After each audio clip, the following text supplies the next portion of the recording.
Hello everyone, my name is Miranda Hendry, and my goal for this video is to provide more insight on the important topics and issues within abnormal psychology, as well as touch on the constant battle of our struggle with mental health and mental illness. Now, the world of science is constantly revolving, and our scientists and biologists are always making changes to this process. The same thing occurs within the field of mental health. When an individual is diagnosed with a psychological disorder, it is also categorized as displaying abnormal behavior. Now, abnormal behavior can include symptoms like delusions, hallucinations, and violations of what would be social norms. Now, in order for it to be considered a disorder, it has to pass three rules. The first one is the patient must show psychological dysfunction, distress or impairment, and an atypical response. Before taking this class, I was very unaware to how specific these diagnoses become. To elaborate, psychological dysfunction is referred to as a breakdown in cognitive, emotional, or behavioral functioning. The patient would also have to show signs of distress, which can include symptoms like being negative and a constant state of sadness, or even talk of suicide. Now, impairment, or the inability to do what would typically be a normal function, is considered another sign of a psychological disorder. The last criteria that has to be met is for the patient to portray an atypical response. This would mean that the behavior is not culturally expected or, again, is considered to be abnormal.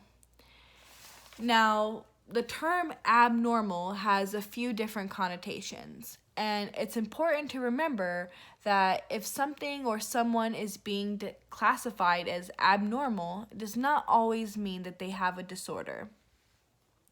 On page 3 of our textbook, Abnormal Psychology, an Integrative Approach, it states, most psychological disorders are simply extreme expressions of otherwise normal emotions, behaviors, and cognitive processes. The main point of this concept is to notice that in order for someone to be diagnosed with a psychological disorder, we have to research other subcategories to find the source of this issue. Which leads me right into the psychoanalytic model developed by Sigmund Freud, the founder of psychoanalysis. This model was a comprehensive theory that was constructed on the development of our personalities. Now, Freud speculated on how the development of our personalities sometimes along the way can possibly go wrong, and this error could result in an eventual development of a psychological disorder. His model outlined three facets. 1, the structure of the mind.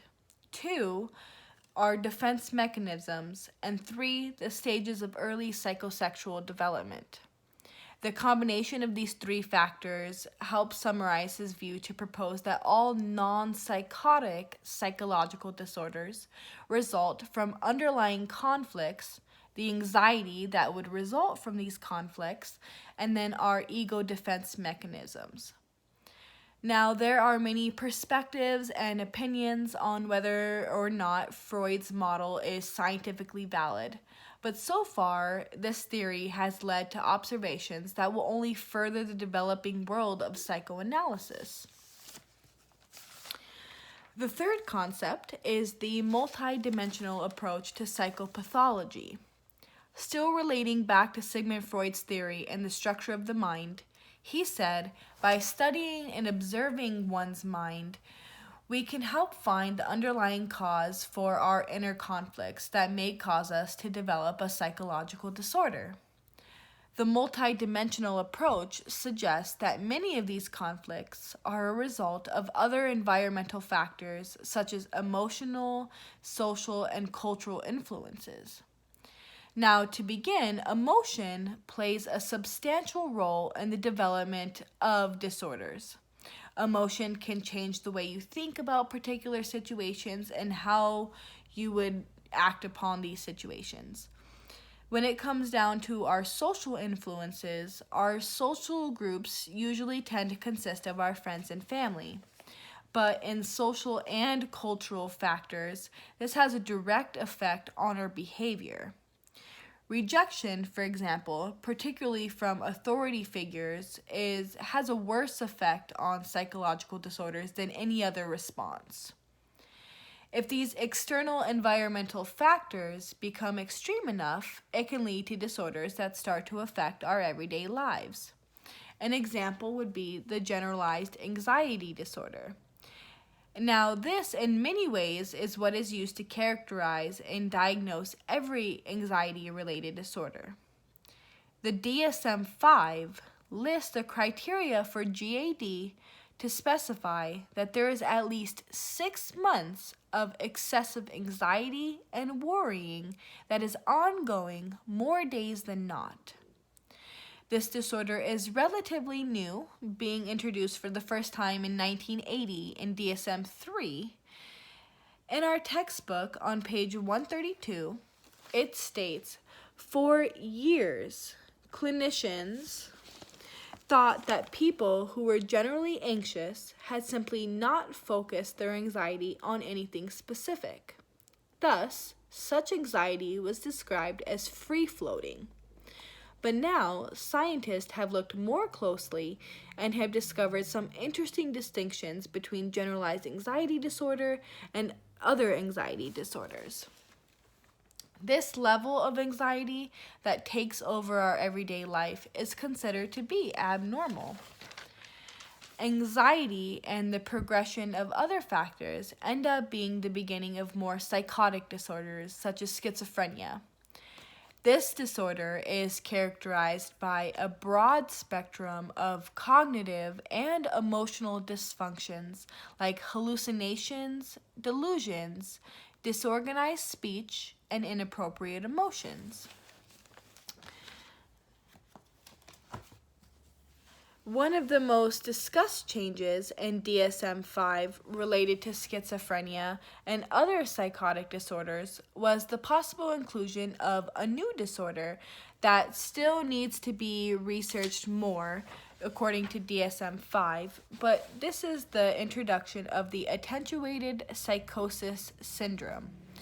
Now, this disorder includes one or more symptoms of schizophrenia. But what's interesting about this one is that the individual is aware that these are unusual experiences and these are not healthy for a typical person.